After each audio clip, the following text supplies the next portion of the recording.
ایک سوال ہے اسلام ہی کیوں؟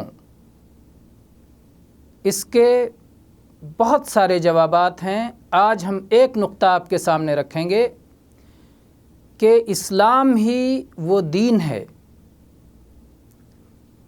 کہ جس کے پاس جو کتاب آسمان سے جس طرح سے اتری تھی اسی طرح سے اترنے کے وقت سے لے کر آج تک پوری طرح محفوظ ہے۔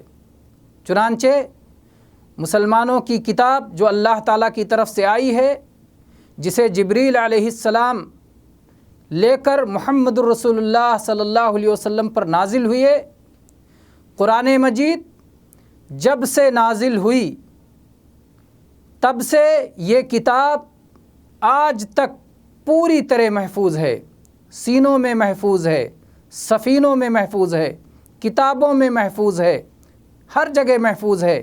اس میں کسی طرح کی کمی یا بیشی یا رد و بدل یا تحریف و تغییر نہیں ہو سکی ہے اور نہ ہو سکتی ہے۔ یہ قیامت تک محفوظ رہنے والی کتاب ہے۔ اللہ تبارک و تعالیٰ نے اس کی حفاظت کا وعدہ کیا ہے۔ اللہ تعالیٰ نے فرمایا اِنَّا نَحْنُ نَزَّلْنَا الذِّكْرَ وَإِنَّا لَهُ لَحَافِظُونَ، ہم ہی اس قرآن مجید کے نازل کرنے والے ہیں اور ہم ہی اس کی حفاظت کریں گے۔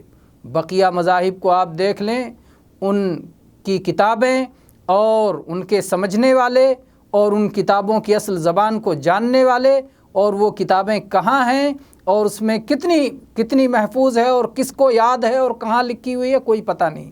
یہ صرف قرآن پاک ہے، دنیا میں اکیلی کتاب ہے کہ جو پوری طرح سے جب سے یہ کتاب دنیا میں آئی ہے اس سے اب تک پوری طرح محفوظ ہے۔